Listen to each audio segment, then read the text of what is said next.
Sometimes people tell me in the comments that they got a game based on my recommendation. This always freaks me out. I'm a cheapskate, and I feel a heavy responsibility when people spend their money according to my opinions. So far, I've only noticed people saying they were happy about the purchases, but I have to assume that there's a polite group who isn't blasting me for my opinion, convincing them to buy a game that was a total miss for them. I both want to share the games that I love and have a total lack of culpability if you buy one and don't like it. But that's not how this thing works. At least part of the reason that you watch my videos is because I do the best I can to give you the information you need to make a decision. Do I like to get creative? Of course I do. I write novels, I draw, I throw pottery, I make music.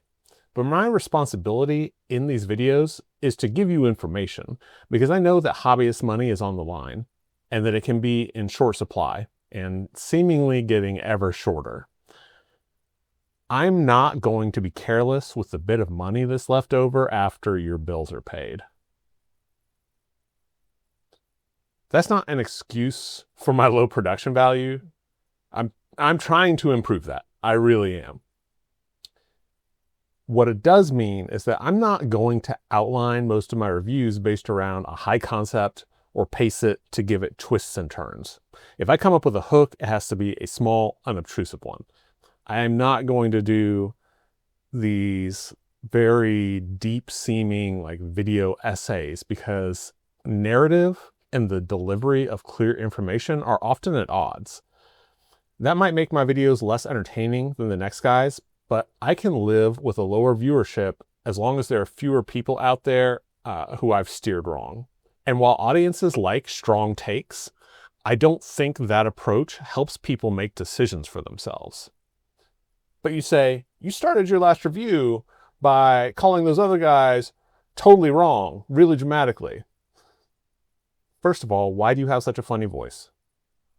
But yeah, I will admit that was a bit of hypocrisy above the fold to get people to click in. I hope that you can forgive me for that and that what I had to say was nuanced enough that it made up for it. But also, I do honestly get frustrated when reviewers don't dig deeper when trashing a good game. If a game is beloved, believe that people love it and look deeply into why you don't. Every time I have said negative things about a beloved game, people in the comments say, I couldn't quite put it into words, but that's what bothered me too. And people also say, I love this game, but I can see what you're saying. And now that I recognize that, here's why that aspect of the game doesn't bother me so much. Now that's useful. So you can straight up just dislike Hoplomachus Victorum. I'm not saying that you can't. You can say that the reason is that it's too lucky and it has too many keywords. You aren't obligated to qualify that or analyze any deeper why you feel the way you do or examine if the designer tried to address those issues. At least if you don't have a platform you're spreading your message from. If you do, I think you owe it both to your audience and to the game designer to do your best to pinpoint why you feel the ways you do. So let me de-hypocrisy a bit. Last time, I got a bit miffed at a well-produced video essay that was very negative about Hoplomachus Victorum. I watched it when I was making my choice of whether or not to buy it. But I also watched another beautifully produced video from a person who loves the game. Tons of angles, lots of shots, heavenly lighting, a hand slowly moving a stack of chips across the battle mat. You know what I'm talking about. But by the end of the video, I was actually kind of angry. My guy talked about how it's a great game. The production is great. The character upgrades are great. The combat is great. Great, nice, fun, cool. What made those things great? This person is extremely proficient with the video medium, but is a very poor reviewer. That can be good stuff for entertainment viewing, but God help you if you base a purchase off of it. Because who says you like the same things in a game's production, in character upgrading, in combat? If you can't give proper consideration to mitigating efforts and a lot of qualified statements, you shouldn't be reviewing games that people spend hard-earned money on. And that isn't limited to just those negative reviews. Give me your specific bias and your positive reviews too. It's probably more important in those cases, honestly. I want to hear a lot of if yous out of a reviewer's mouth. If you really don't like output luck, Hoplomachus Victorum isn't for you. If you really need a strong physical presentation for immersion, Regicide isn't for you. If you want a strong final objective, you might not like Dungeon Alliance.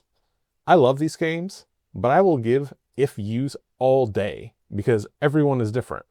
And I don't want somebody making a bad purchase of an expensive game because I left those things out. Your reviews should be able to help someone who enjoys totally different things to make a decision, or at least decide to not use your review as the basis of a decision, but to search out other opinions because your criteria and tastes just don't match. I believe people when they say they like something or don't like something, and that's always valid. Don't spend time playing games you don't like because you should like them according to the average rating, or because a very smart YouTuber tells you that you should. But if you're going to review it for a wide audience, you'd better dig into why you feel that way to give the audience something to work with rather than having to take your word for it. I personally don't feel the same for consumer reviews, especially those that get aggregated. I think those aggregate scores help, and I wouldn't want to put that onus on people and end up getting a bunch fewer reviews, and I think that would stack things even further to people who just feel super strongly about the game. But if you have a platform, yeah, I think that you need to be very considerate. Of course, I make mistakes too. Believe it or not, I'm not an angel sent straight from heaven, but am a flawed human. I sometimes state something as a universal truth when there are other perspectives I should have put in. I usually discover these lapses in the comments. Someone will point out to me why they feel differently about something, and I'm like, yeah, that's a great point. I wish I'd thought of it. Oftentimes, I'll actually pin such comments. Anyway, that's why I'm glad to have the comment section here. I can crowdsource a bit of that wider perspective to all of you. But I do always wish I'd caught that blind spot before immortalizing it in video. So that's what I wish I could gatekeep in the board game content space. No one can stop us from signing up for YouTube channels. I have 3. Someone should stop me. And hey, go nuts and post unboxings and playthroughs. But I want all reviewers to consider the impact of their words and know how to describe why they like and dislike things beyond, I like this because it's good and dislike that because it's bad. So let me throw it out to you once again. What do you think about the responsibility of reviewers? To the audience, to game designers? This probably all sounds very self-important, but it's a small, expensive hobby. And both the thought of unfairly wrecking the reception of someone's creation, or conversely of wasting someone's hobby money, both make me feel ill. Why did I put myself in this position of responsibility? I just want to talk about games. Anyway, that's it from me. Have a great rest of your day and keep playing solo. Okay, so I've got exactly what I need in my hands to play this and do the extra 6 attack damage. And that's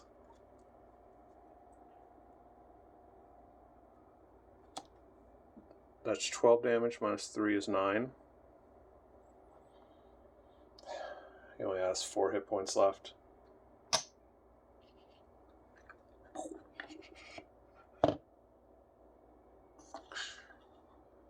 Now it's the brutal carving scene, which I can't show on YouTube.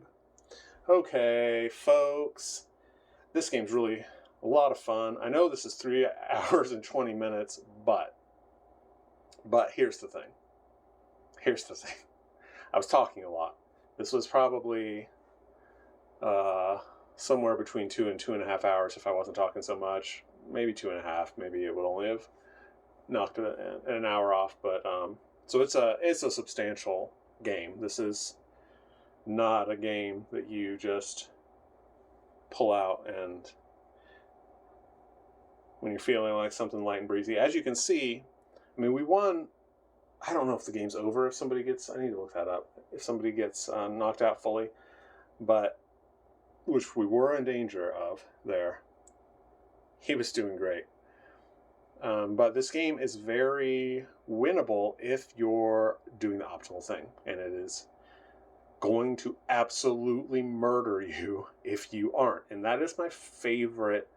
That's my favorite type of game. Like, I really love that. I really love how much your analysis paralysis pays off when playing this. Okay, so I'm going to call it definitely lunchtime. Had a lot of fun playing this guy. Should not have chosen a guy with a shield to play in front of you all, but I think that slowed things down. But still, great game. Now I get to upgrade my characters again. That's another hour and a half of fun. Okay, so I will see you guys next time. Have a great rest of your day, and keep playing solo.